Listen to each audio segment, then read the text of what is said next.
Hello my friends, John LaRuffa here with another rules speed through, and today we're going to be talking about the Teotihuacan game along with the actual expansion, the late pre-classic period expansion. So this game is quite complex in some ways and simple in others. There's a lot of different details that'll happen on the board, and every time I play it I feel like I have to reread these rules again, even though the mechanics of the game are fairly straightforward. So let's hit the table running, and I'm going to try to get you back to the table as fast as possible with the Teobot in play as a solo mode, along with the full expansion installed into the game and ready to go.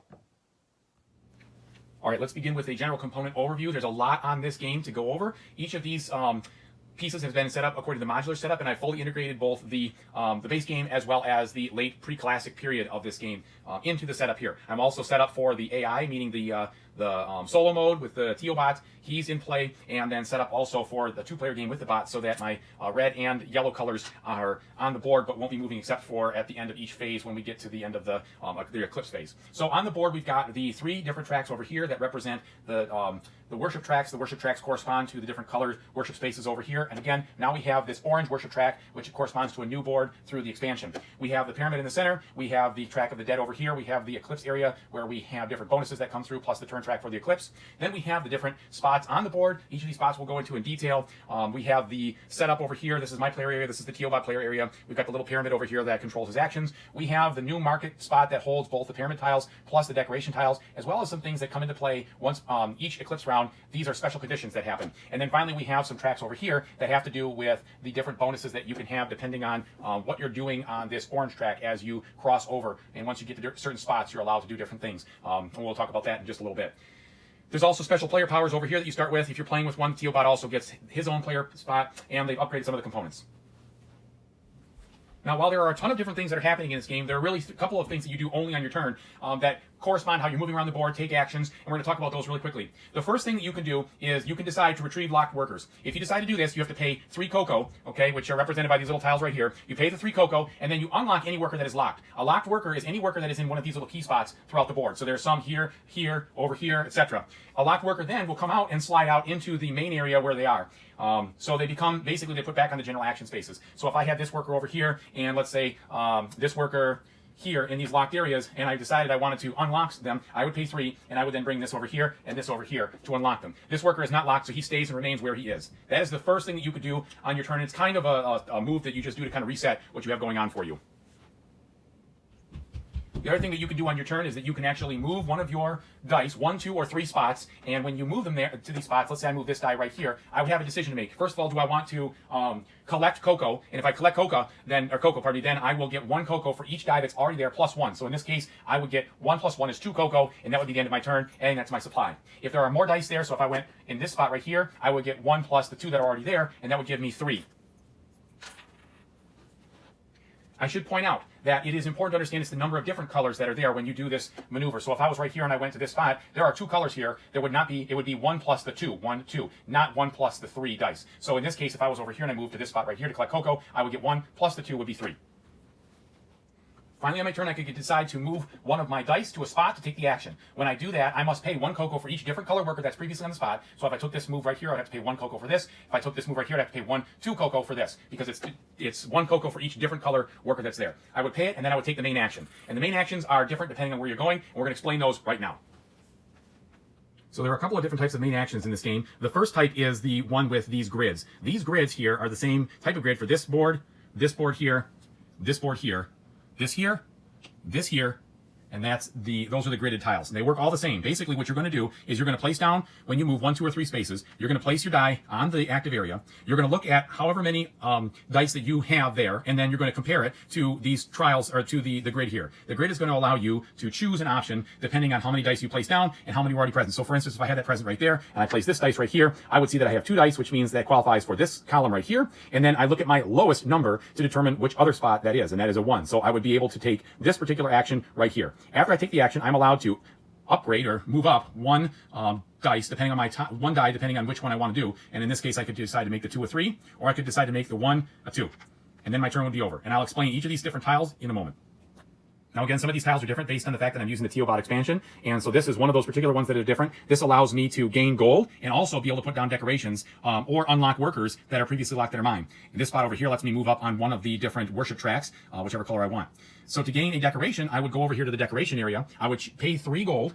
I would get 3 points, and then I would place a decoration tile, one of these, into the area of the pyramid. Now, when I place a decoration tile into the area of the pyramid, I have to point this little arrow right here, as you can see, at the pyramid itself. Once I place a decoration that way, if I cover up any matching icons, in this case, this tile would not cover any matching icons, but let's say I had this tile right here.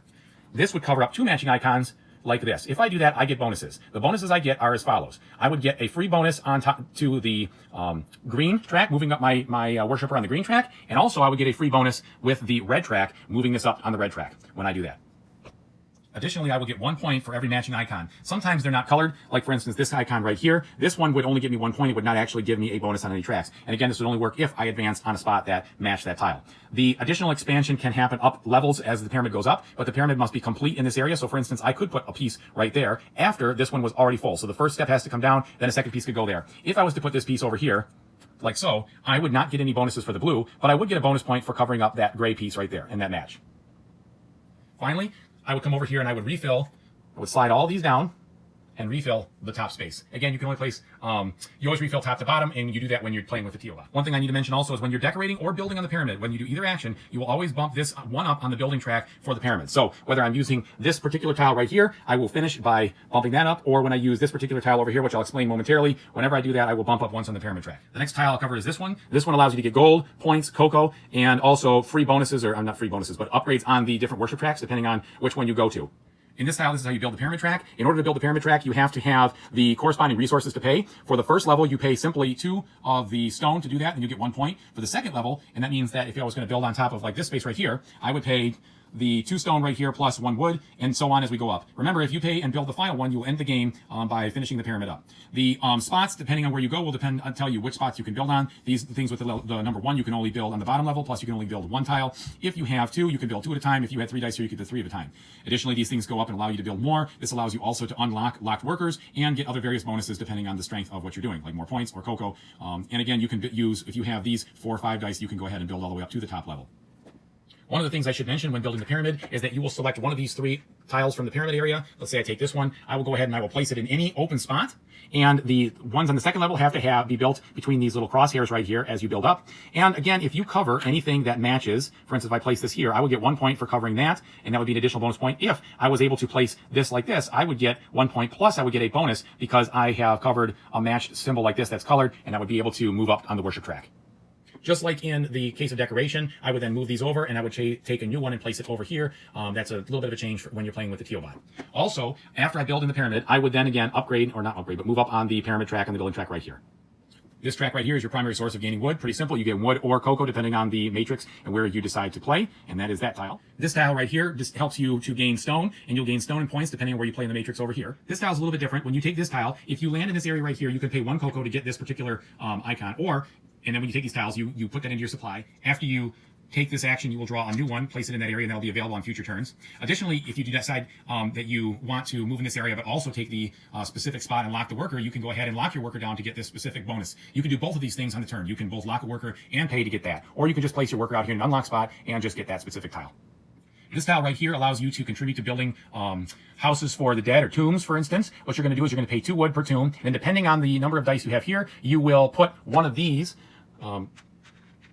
You'll take the first one off of here, and then you'll put it on the specific one depending on how many dice that you're using. When you cover the points, you'll get that specific amount. So for instance, if I had 2 dice here and I paid the 2, I could go ahead and I could put 1 here. You're only allowed to do this once. You cannot do this multiple times. It's just once per movement here. And then you're going to move 1 up on the track of the dead when you do that. It'll also expose a different number here. So for instance, when we go to score this, you will score 5 points for each step that you've made on the track of the dead. But as you go deeper into the game, those points are going to go down, as you can see.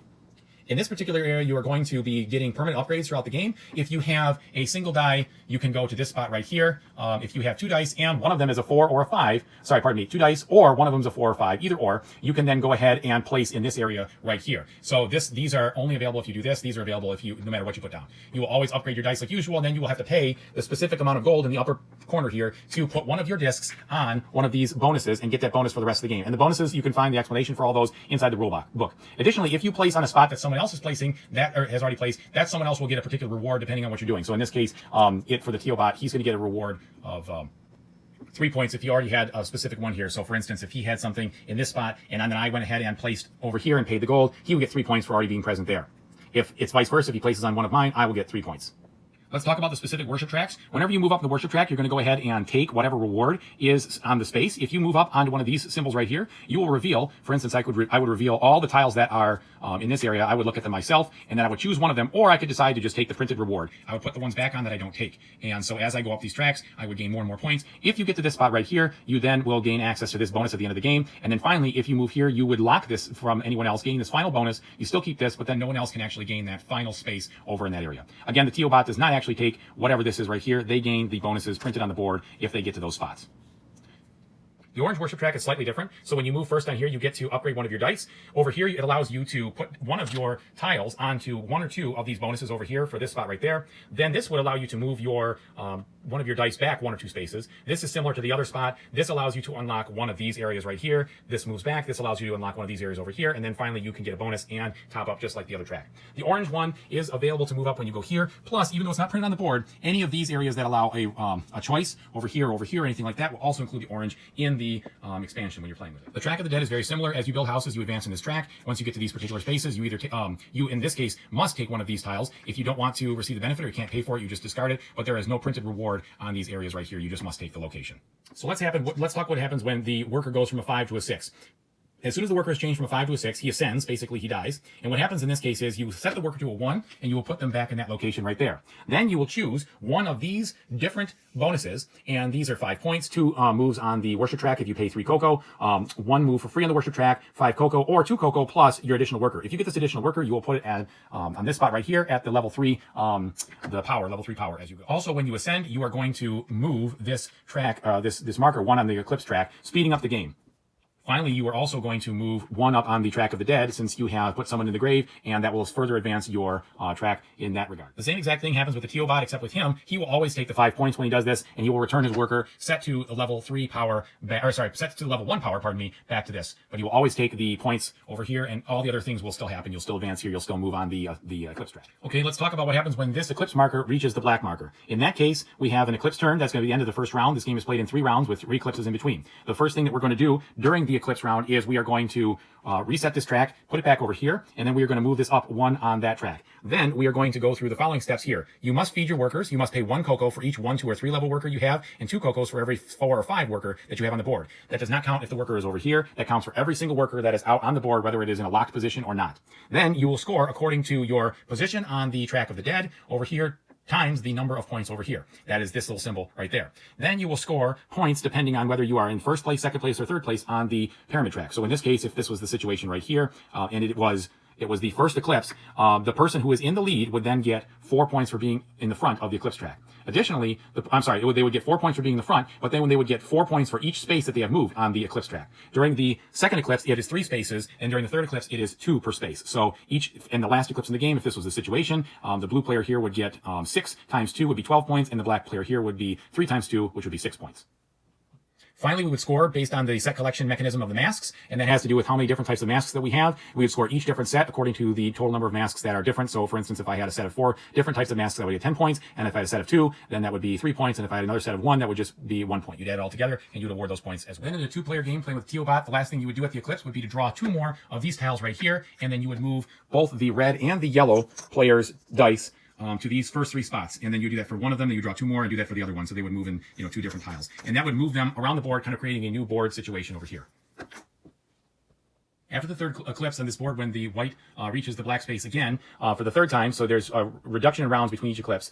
So after the 8th round over here, when both the player and the Teobot have taken their turn, you advance that every single time, and then once it gets there, that would be the end of the 3rd eclipse. You would go through the same procedure, and then finally, anyone who had any bonuses over here would go ahead and get the bonus scoring tiles, including also that over there. The person with the most points then would be the winner. Now let's talk about the mechanism that the Teobot uses to take their turns. On each of the Teobot's turns, remember the Teobot goes second, the first player, or the human player goes first. They will roll the dice, and then they will go ahead and look to compare this result to where it is on the pyramid. If it is a 6, like we just rolled, we will select the top icon, then we will carry out the action. Okay, and I'll explain the actions in just a second. Then we will take these actions and then put this in the spot. So we're going to move right here, as it says, move up 1, replace this into that section over here. And then we're going to take this top, flip it over, and put it on the bottom, scooting it up. After we take the action over here with this tile, we're going to put that on the bottom. That's going to come in and replace the one that was selected in the next turn. So for this tile, if the Teobot has one or more workers on this spot and they have 2 stone, they're going to go ahead and they're going to place a pyramid on the pyramid track over here. They're going to place basically in clockwise order, depending on which one's empty. They put it down. They don't receive the bonuses. Instead, they just go ahead and will always get the points associated with the level plus 2 more points additional. So if they place one on this bottom level, they'll get 1 plus another 2 points. They always then will advance on the pyramid track over here, and they will advance on any temple by 1, depending on whether they, it doesn't matter. It doesn't matter if they go ahead and pick a color over here that matches. They choose a temple to advance by 1. They will always advance on the temple they're highest on. And if there's a tie, you go left to right to break the tie and pick which one they're going to advance. They always also will gain the reward, whatever they go on the temple. If it is a reward like this, they will gain a resource of whatever they have the fewest of. And if it's a tie, then it's the player's choice. If all 3 of them are tied. Here is a point. Here is the cocoa. If they do not have a worker here, or they do not have 2 stone, then they will go and look to see if they have a worker on the level, or the spot number 3, which is over here. If they don't have a worker, then they will go ahead and receive 5 cocoa. That'll be like the default thing. If they don't have that, they get 5 cocoa, and then they power up the weakest worker, and then they move it afterwards. They move the worker depending on what it says here. So if it's a 1, 2, or 3, they'll move it 1 space. If it's a 4 or a 5, they will move it 2 spaces to the next slot. If they would have a worker over here again, then they would go ahead and just receive the 2 stone. For this particular space right here, they have to have a worker on space number 7, and they have to have at least 2 gold. If they have that, they're going to choose the top decoration tile. They're going to place the decoration tile on the first space going clockwise around that is empty. So in this case, they would place it here, put it down, and then they will automatically get 5 points no matter what place, no matter what they colored. They're going to advance on the pyramid track again, and they're also going to advance on any one temple by 1, according to the rules I just said. If they do not have the 2 gold, or they're not on here, they will look to see if they have a person on the number 4 spot, which is over here. If they do, in this case, they will go ahead and take 2 gold. If they don't have that, then they are going to go ahead and get the 5 cocoa, and they're going to power up their worker. Again, they always power up their worker after every action, and then they move it according to the 1, 2, 3, 1 space, 4, 5, 2 spaces. For this action, the Teobot, if he has a worker here, will pay 1 gold, and will go ahead and place his upgrade token on whichever is the lowest numbered spot here from a standpoint of the open tiles. In this case, this is the lowest spot over here because these 3 are full, and then they will go ahead and place it here, and they would get the bonus upgrade, or moving their worker on the blue spot 1 on the track, and they do not get anything else. They don't get any bonuses or anything. If they place it on one of your spots, though, you do get the 3 points as per the rules. If they don't have a worker here or don't have the gold, they will upgrade their 2 weakest workers as shown right here. And again, in this case, they would not move. If they do take the action and go ahead with the normal action here, they would take one of their workers right here. They would go ahead and upgrade it by 1, and then they would go ahead and move it, in this case, to the next spot right there. Spot number 6 is very similar to the other ones we've been talking about. If the Teobot has a die in that location, they will be able to either place one of the particular houses in. If it's before the first eclipse, it's going to be here, they will gain the points. If it's during the second eclipse, it will be here, they will gain the points. Third eclipse will be here, they will gain the points. They also will move their marker up on the track of the undead, just as so, and just like the normal part of the game. If they do not, and that is, of course, they have to pay the 2 wood. If they don't have the 2 wood, we're going to go ahead and look and see if they have any particular workers over here. They would gain 2 wood in that case if they did, and if they did not, they would, of course, get the 5 cocoa, and then upgrade their weakest worker on the board and move it afterwards. For this particular action, the Teobot will look around and see if there's any mask icon in any of the worship spaces on the board that he doesn't already have. In this case, there is one right here. They would pay the wood. If they have the amount of wood that they can pay, then they will go ahead and put this over in their player area, and then they would put a new randomly selected tile over here back to replace that action. If there is a decision on which one to make, they will always take the lowest numbered, the lowest numbered tile here, and the numbers are very small, but they can be seen in the side of the tile down there. If they can take more than 1, they will still only just take the 1, and they will replace it. If they can't do any of those things, and this also includes the particular spot over here that's also in play for them to take a mask. If they can't do any of those things, they're going to go ahead and they are going to get the 5 cocoa, and then power up their weakest worker and move it. If they do take a mask, they don't move any workers around the board at all. One thing that should be noted is the Teobot always skips this pace when they are moving around the board. So if it was this case here where he was going to move the 4, he would skip this first, and so go 1 move there, and then 1 move here. So they never voluntarily land on that space. The only way they're on that space is when they ascend. In the case of this particular icon, the Teobot will take his locked worker and move it to the next locked space. If there is a worker on that space, the worker is ejected, put back over here, and in this case, the player actually gets 3 points for the specifics of the Teobot solo move. Then the Teobot will take 2 upgrades on this particular activation. Actually, on the 7, he gets 3. He gets 1 of each on this. If it is one of these blue or other ones that are solid color, he gets 2 upgrades, but in this case, he will get 1 of each of the colors. Then he will remove this tile over here, and then it will be replaced with another tile like so. Finally, there's this tile right here. Basically, what this tile is going to do is make you look for the strongest Teobot die, and then you're going to perform the action associated with that location. So, for instance, if my strongest die was this 5 right here, and I was on the 8, then I would go ahead and I would find this tile right here and perform this just like I'd explained in previous areas. If for whatever reason that cannot be done, it always will default to the 5 specific, getting 5 cocoa and powering up your weakest worker and moving it accordingly. After you do take this particular action, you will power up your weakest worker. In that case, actually, you'll power up the worker, not the weakest, the one that you just particularly use, and move them to the next space according to the movement rules. A couple more things to say about the Teobot. After the Teobot's action is done, if they ever have any more than 10 cocoa, they will actually spend the 10 cocoa and gain 3 points on the victory track at the end of their turn. They never actually pay for workers. They never retrieve workers. If any time the Teobot moves, if as the player unlocks or bumps out their worker, they will just move it down to the next spot and fill it in instead of going to this spot over here. So they will always have one locked worker in a worship spot on the board. At the end of the game, the Teobot will score 15 points for each area that they have received. So again, it has nothing to do with the tile over here. They will gain 15 points, 15 points, or 15 points if they're up on those spots. That also includes here, this particular case, they will gain 15 points on the upgrade track over in the orange no matter what, because that starts that way in the end of the game. Additionally, with the Teobot, at the end of the first eclipse, you are going to activate this particular bonus, which they will get credit for throughout the rest of the game. On the second turn of the eclipse, you'll activate this one, and on the third, you'll activate this. So these will actually come into play for the Teobot when you're using the orange board. Additionally, we didn't talk about this. These particular things will happen depending on the 3 different eclipse rounds. When you finish an eclipse round, you're going to remove one of these, activate the next condition. These conditions can be found in the rulebook. Finally, the Teobot will actually score 2 points for each of these different technology that they have activated throughout the game, and they will score 1 point for every leftover resource that they have and every leftover cocoa that they have. The person who has the most points at the end of the game is the winner. So there you have it. That is an exhaustive, detailed explanation of how to play this game, Teotihuacan, with the Teobot, with the expansion installed, and all the different actions that can happen, the scoring and everything else. I really hope you enjoyed this video. If you do, please consider subscribing and liking my channel on YouTube. It really helps me out a lot, and I really appreciate it. And again, my name is John LaRuffa, and that's been another Rules Speed Through. I hope you come back soon and see us. Thank you very much, and have a great time gaming.